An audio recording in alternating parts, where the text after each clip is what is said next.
sobre o seguinte tema, nesta manhã. O tema da nossa reflexão é este. A voz dos sinais. A esperança que brota da bondade e do poder de Deus. Êxodo capítulo 4, versículos 27 a 31. Diz assim o texto: Disse o Senhor a Arão: vai ao deserto ao encontro de Moisés. E ele foi, e encontrando-o no monte de Deus, o beijou. E relatou Moisés a Arão todas as palavras com que o Senhor o enviara e todos os sinais que lhe mandara. Então foram Moisés e Arão e ajuntaram todos os anciãos dos filhos de Israel. E Arão falou todas as palavras que o Senhor tinha dito a Moisés, e Moisés fez os sinais perante os olhos do povo. E o povo creu. E quando ouviram que o Senhor havia visitado os filhos de Israel, e que tinha visto a sua aflição, inclinaram-se e adoraram. Deus aplique em nossos corações a sua bendita palavra. Muito bem. Você é um otimista? Você é um otimista? Eu me lembro de um querido irmão já falecido, que alguns anos atrás me passou um livro sobre otimismo, como a importância do otimismo, não? Querido Joel Ferreira, né? Saudosa memória. E este tema é muito importante para nós. Mas é interessante que, do ponto de vista bíblico, a gente não fala tanto em otimismo, né? Otimismo é aquela atitude positiva diante das circunstâncias, das dificuldades. Biblicamente, a gente chama isso de esperança cristã. Esperança cristã. Não é meramente uma força que vem de dentro de nós, uma atitude nossa diante da vida, mas é uma atitude de Deus diante do nosso sofrimento. Isso é esperança. Percebem a diferença? O otimismo está mais para autoajuda, né? Enquanto que a esperança envolve, obviamente, o otimismo, mas ela é muito mais uma ação do alto para baixo, né? De Deus para o nosso coração. Então, a minha pergunta é: você tem esperança diante de circunstâncias difíceis? Você tem esta atitude de reconhecer a esperança que vem de Deus? Você tem esperança em que você a fundamenta? Quais são as bases da sua esperança? Quais são os sinais para que a gente possa alimentar no coração e perceber a esperança que vem de Deus? O que estes sinais nos dizem? Para que a promessa de Deus de livramento, de libertação, ali daquele exílio, do cativeiro ali no Egito, né? Junto com aflição, amargura, como a gente já viu aqui alguns domingos atrás, e todo o sofrimento, para que isso se tornasse realidade, era preciso que os hebreus crescem em Deus. Não meramente crescem que as coisas vão melhorar, otimismo, mas eles crescem em Deus, na esperança de Deus. Crer na promessa, portanto. Sem crer na promessa, e mais, não só na promessa, no poder de Deus, de poder realizar a esperança e a promessa. E mais, crer na bondade de Deus. A esperança não nasce no coração e nem se torna fruição. Muito bem, Deus chamou Moisés e disse a Moisés: olha, eu vou livrar o meu povo lá do cativeiro da Babilônia. E aí Moisés disse: olha, mas se eu for lá no Egito, se eu chegar lá, disser que o Senhor me apareceu, eles não crerem, Se eles não acreditarem que o Senhor me apareceu, o que é que eu faço? E Deus disse para ele: 3 sinais farás. E aí estão 3 sinais que depois nós vamos aprofundar um pouquinho mais.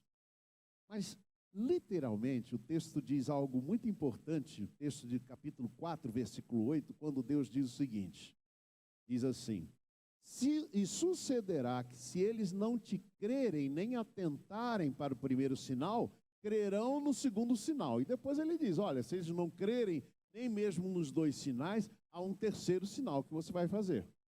O que me chamou a atenção foi a expressão literalmente do hebraico que diz assim: se eles não escutarem a voz do sinal primeiro, então crerão na voz do sinal o último. É assim literalmente como está no hebraico. É interessante, porque normalmente a gente pensa assim, não, o sinal a gente vê, a gente não ouve. O que me chamou a atenção é isso, é que os sinais falam ou não falam a nós. Os sinais da esperança, os sinais da ação de Deus, eles podem nos falar. Qual é a mensagem que a gente escuta destes sinais? A palavra sinal traduz uma palavra hebraica que significa prova. Prova. Percebam bem. Portanto, crer é escutar a voz do sinal, a prova da esperança. Que coisa linda, irmãos. Moisés e Arão fizeram os sinais perante o povo. Daqui a pouco a gente vai aprofundar que sinais são esses. Mas eles não eram mágicos, eles não eram ilusionistas. Por trás do sinal estava a mão de Deus. Por trás dos sinais estava a mão poderosa, como temos falado aqui, né? Esta mão forte do Senhor para livrar o povo ali daquela situação. A esperança cristã, ela se fundamenta em Deus. Se fundamenta na sua palavra e nos sinais que Deus vai nos dando a cada instante, meus amados irmãos. A grande pergunta nesta manhã é se você sabe escutar estes sinais que vêm da parte de Deus e que são oferecidos por Deus. Eu quero pensar com vocês nesse texto em 3 aspectos, e o primeiro deles é o seguinte: os sinais despertaram a fé e a esperança de um povo aparentemente, preste bem atenção nisso, aparentemente esquecido pela graça. Vocês percebem, por exemplo, quando Deus começa a falar a Moisés, ele diz, a Bíblia descreve dizendo, o Senhor se lembrou do seu povo. Nós já tratamos disso aqui, e nós vimos que esta expressão se refere muito mais a, digamos, ao sentimento daqueles que estavam vivendo o cativeiro do que propriamente da ação de Deus. Porque enquanto eles estiveram no cativeiro, Deus continuou mandando sinais da graça. Vamos lembrar aqui, as parteiras do Egito não obedeceram à ordem de morte de Faraó, mas pelo contrário, elas desobedeceram, a desobediência civil naquele momento ao Deus da vida. A filha do Faraó, lembram? A filha do Faraó, do homem que ordenou a matança das crianças, o que a Bíblia diz dela?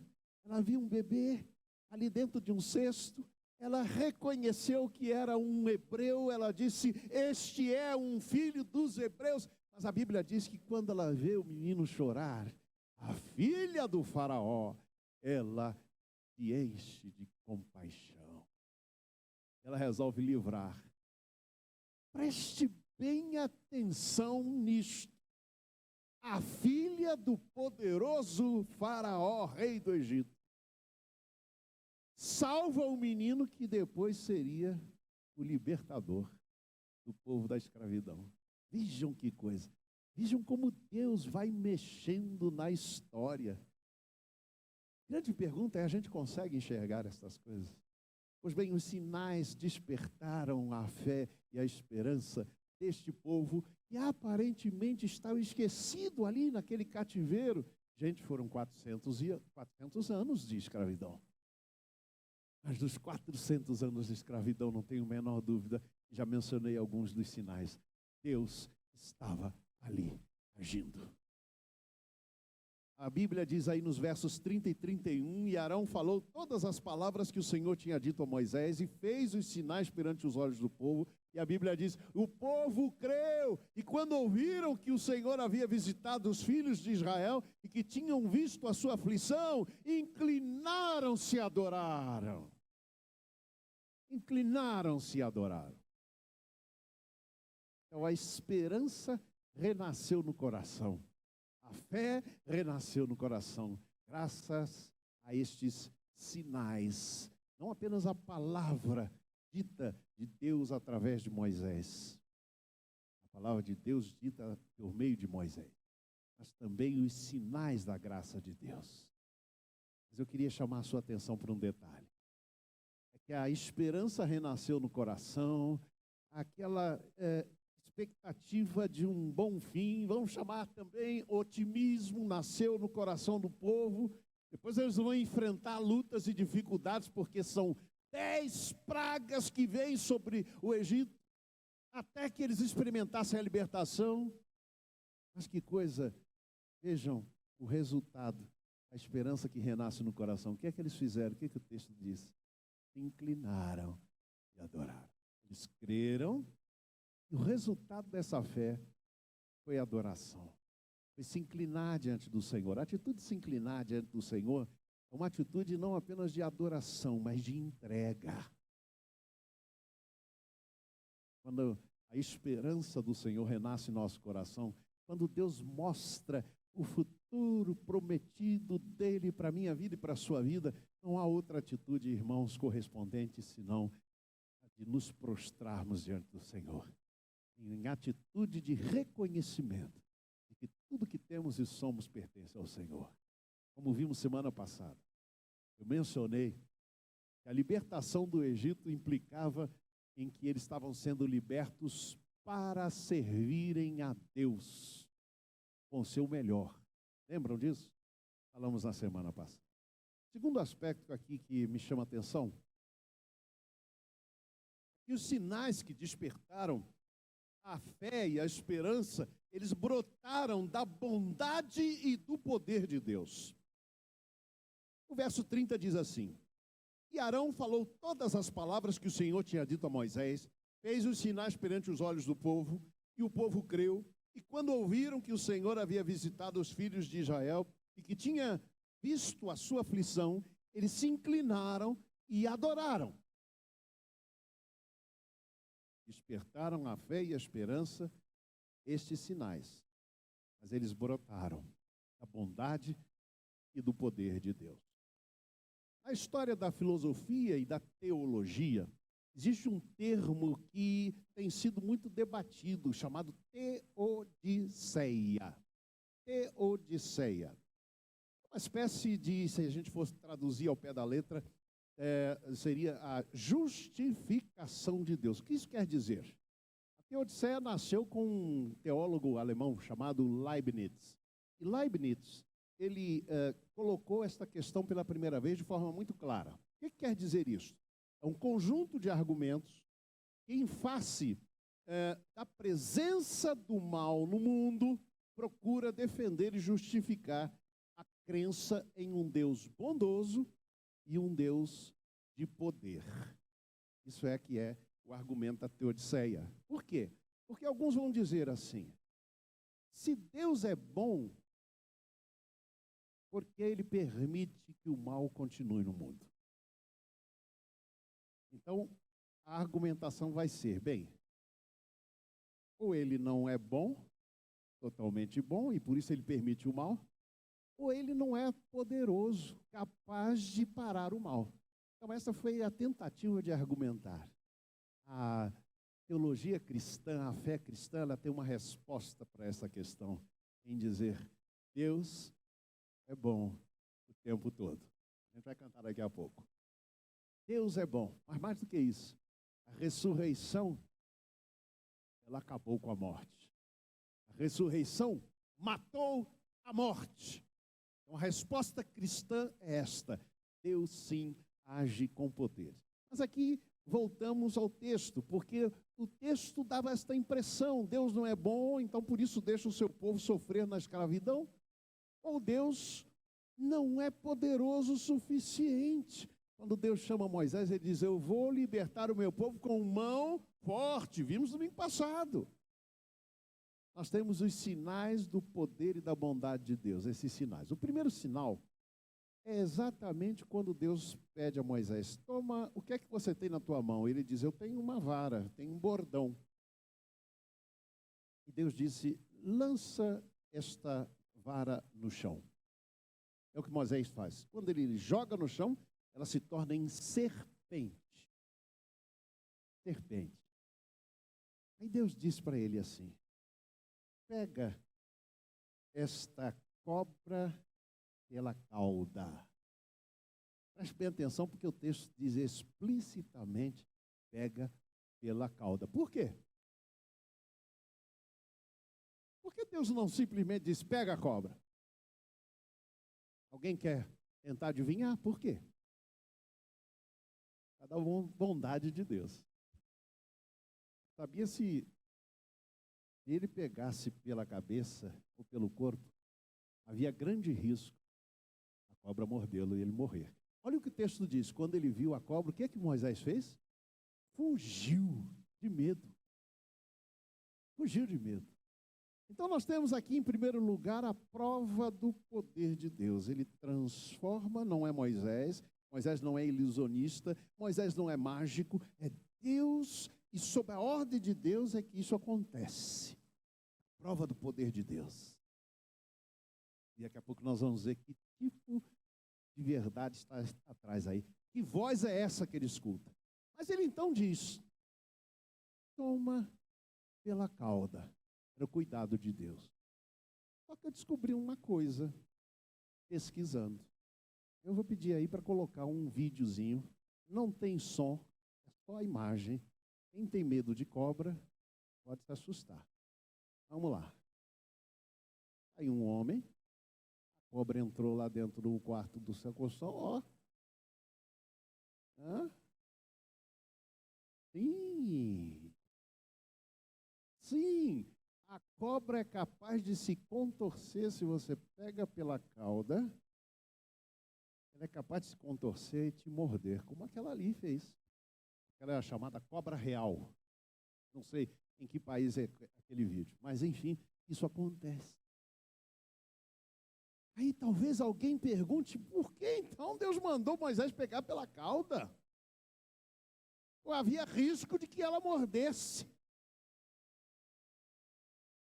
Eu procurei uma explicação para esse negócio de pegar a cobra pelo rabo, né, pela cauda. E diz o seguinte: o segredo para você pegar a cobra pelo rabo é que você, então, ampare os 30 centímetros dianteiros da cobra com um galho ou com um objeto similar para que ela não te morda. Mas quem é que estava com um galho ali, segurando a cabeça da cobra? Deus. O Senhor. Vocês se lembram o que está dito lá em Gênesis capítulo 3, versículos 14 e 15? Deus disse: olha, então disse o Senhor à serpente: porei inimizade entre ti e a mulher, e entre a tua descendência e a tua descendência. Esta, a descendência da mulher, ferirá a tua cabeça. Quem é esta descendência da mulher, gente? Está lá no Gênesis. Jesus Cristo. A Bíblia vai dizer, o apóstolo Paulo em Gálatas vai dizer, que ele é descendência da mulher. Então o que acontece é que a bondade de Deus estava sim presente. E quando Deus diz pega pela cauda, é porque Deus diz: eu tenho a garantia, a segurança de segurar a cabeça da serpente. Que coisa! O sinal era tanto sinal da bondade de Deus, como também do poder de Deus. Não duvide, nem da bondade de Deus, e nem do poder de Deus. Me leva ao terceiro aspecto que eu quero trazer para vocês nesta manhã. É a voz dos sinais que falavam da promessa da transformação. Eu falei que Moisés, ou foi dado a Moisés 3 sinais para que ele passasse ao povo. Estes 3 sinais, vocês vão perceber, eles todos falam, ou as vozes deles nos falam de poder de transformação. É a alquimia divina, que pega coisa ruim e transforma em boa. O primeiro sinal é da cobra que se tornou em bordão. Vocês sabem que a serpente era um símbolo, e sempre foi um símbolo do antigo Egito. Sabiam disso? A serpente é um réptil que possui um variado significado e simbologia no antigo Egito. A imagem das serpentes era considerada um amuleto de proteção. Ele era possuidor de uma poderosa energia, os amuletos. E a poderosa energia que era capaz de bloquear até energias negativas de pessoas e ambientes. Acreditava-se que a serpente foi um presente de Ra, o deus Sol. E este presente é aos egípcios, e por isso tinha um significado tão importante. E tinha um significado, sabe de quê, gente? De invencibilidade. Não é à toa que Deus manda este sinal. Sabe o que Deus está dizendo a Moisés? Sabe o que Deus está dizendo através desse sinal? Sabe o que a voz deste sinal está dizendo? Ele está dizendo: eu vou transformar o mal da escravidão, do exílio, da aflição que vocês estão vivendo aí no Egito. Eu vou transformar em bênção.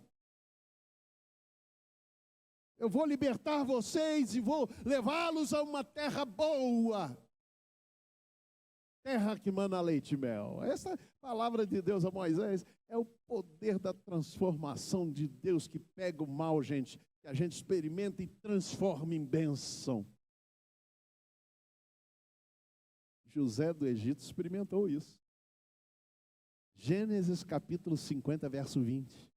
Os irmãos de José, agora com medo de José, da vingança de José, porque o pai era morto, eles disseram: olha, vamos lá pedir ao nosso irmão para ter pena da gente, tudo de mal que nós fizemos a ele.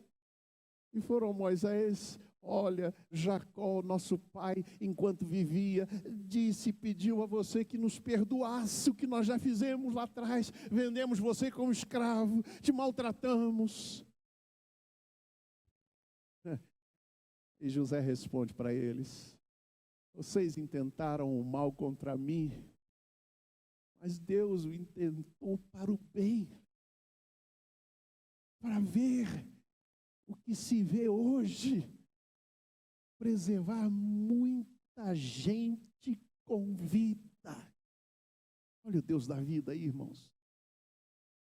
Deixa eu dizer para você que talvez esteja experimentando lutas e tempestades terríveis, talvez até assemelhadas a esta situação que o povo de Deus estava vivendo no Egito, de aflição, de opressão, de escravidão, de amargura.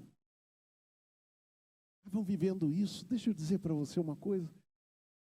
Este sinal nos diz que Deus pode pegar este mal que você está vivendo e transformar em bem.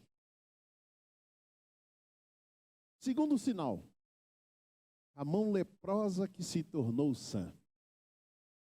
Disse-lhe mais o Senhor, capítulo 4, versos 6 e 7. Mete agora a mão no peito. E ele meteu a mão no peito. E quando atirou, eis que a mão estava leprosa, branca como a neve. E disse-lhe ainda: torna a meter a mão no peito. E tornou a meter a mão no peito. E depois tirou-a do peito. E eis que se tornara como o restante da sua carne. A mão leprosa que se tornou sã era a mensagem de Deus que sinalizava que todo enfermo seria curado. Será que isso significa que nós não vamos ficar doentes nesse mundo? Não, não significa isso não. Porque nós passamos por aflições. Aliás, Paulo vai dizer em Romanos 8, as aflições do tempo presente. O que está dizendo é que esse Deus é poderoso, até mesmo para curar todo o enfermo, e principalmente a enfermidade que o povo de Deus estava vivendo no exílio. Sabe qual era a enfermidade maior? É que a Bíblia diz que toda a aflição dos egípcios estava amargurando a vida dos hebreus. Amargura e ressentimento é a pior doença, meus amados irmãos. Deus pode curar. Deus pode livrar você de amargura e ressentimento. Apóstolo, aliás, a carta aos Hebreus vai falar sobre isso, capítulo 15, versículo 12. E toda amargura e ressentimento, ela só produz sofrimento, privação da graça de Deus. É isso que faz. E contaminação de quem está ao nosso lado. Deus pode livrar você da amargura e ressentimento, que é a doença consequência da doença física, do mal físico. É a doença da alma. Terceiro e último sinal, né? É a água do rio que se tornou em sangue sobre a terra seca. Olha o que diz o texto, capítulo 4, versículos 8 a 9. Sucederá que se eles não te crerem, nem atentarem para o primeiro sinal, sinal da cobra, da cobra que se tornou em vara, e nem atentarem para o primeiro sinal, crerão ao segundo sinal, que é a mão leprosa que se tornou sã. E se ainda não crerem a estes dois sinais, nem ouvirem a tua voz, então tomarás da água do rio, o grande rio, o rio Nilo, ali no Egito, e a derramarás sobre a terra seca. E a água que tomares do rio tornar-se-á em sangue sobre a terra seca. A água do rio que se tornou em sangue sobre a terra seca. Este sangue, principalmente, tem origem nos costumes nômades, que era a ideia de que o sangue espantava os maus presságios, as coisas ruins. Então tem origem aí e sinalizava que a terra seca, que o deserto seria transbordado com misericórdia, como cantamos aqui domingo passado, e afugentaria todo o mal. Se lembram qual foi o último, ou antes da última praga no Egito, o que aconteceu? Eles passaram sangue nos portais, os hebreus. E este sangue é que afugentava o mal, de modo que os filhos primogênitos dos hebreus foram preservados. Este sangue não representaria outra coisa senão o sangue de Jesus, derramado na cruz do Calvário por mim e por você, que afugenta todo o mal, e que significa misericórdia mesmo no meio do deserto. Significa que a terra seca pode ser embebada ou embebecida com misericórdia e com graça da parte de Deus. Meus amados irmãos, assim é que a fé e a esperança precisavam ouvir a palavra da promessa dita através de Moisés e literalmente ouvir a voz dos sinais, isto é, atentar para a evidência dos sinais que Deus mandava. A fé e a esperança que nasceram da promessa ouviram a voz da palavra de Deus, mas também a voz dos sinais que prometia transformação da realidade. Meus amados irmãos, grande pergunta que eu quero trazer para vocês nesta manhã, que acho que esse texto nos fala isto. Nós temos ficado atentos para os sinais da graça, ou para ser bem fiel ao texto, temos ficado atentos para ouvir a voz dos sinais que Deus manda para nós, todos os dias, em todos os momentos da nossa vida. Uma historinha que eu já contei algumas vezes aqui.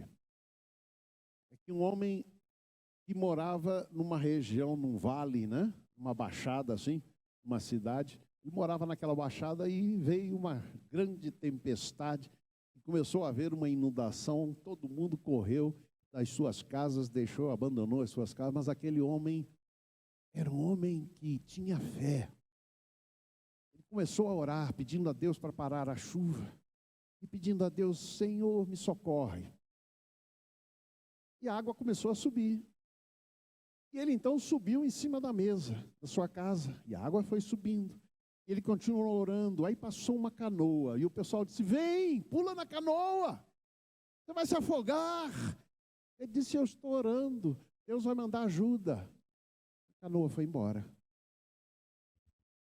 A água continuou subindo. Ele continuou pedindo a ajuda de Deus. E então, ele precisou subir no guarda-roupas, porque a água já estava alta demais. Aí passou um barco com motor. O pessoal gritou, vem para fora, você vai morrer. Ele disse, eu estou orando, estou pedindo ajuda, Deus vai me ajudar. Pode ir embora. A água continuou subindo, ele precisou chegar no telhado da casa e a água foi subindo. Aí veio um helicóptero e disse, olha, agarra aí nessa corda. Ele disse, eu estou orando, Deus vai me ajudar. Aí a correnteza levou o homem morreu. E quando chegou lá na eternidade, aqui obviamente é apenas uma lenda, ele chegou na eternidade e disse, mas Deus, eu confiei no Senhor, eu pedi ao Senhor, e o Senhor não me ajudou. Por quê? E Deus disse para ele, eu mandei 3 sinais. Eu mandei 3 ajudas. Mas você foi incapaz de ouvir a voz dos sinais. Quais são os sinais que Deus está mandando para a sua vida? Sinais de misericórdia, sinais de graça, sinais de vida e não de morte, sinais de esperança. Você tem sabido ouvir a voz destes sinais que Deus está mandando para a sua vida? É só assim, ouvindo a voz da palavra e ouvindo a voz dos sinais, é que a esperança nasce no nosso coração, para depois se tornar em fruição. Que Deus nos ajude nesta manhã, Ele nos dê esta capacidade de ver os seus sinais, quando muita gente às vezes não percebe esses sinais, mas que a gente saiba ler esses sinais, ouvir a sua voz e alimentar no nosso coração sempre esperança e confiança no Senhor.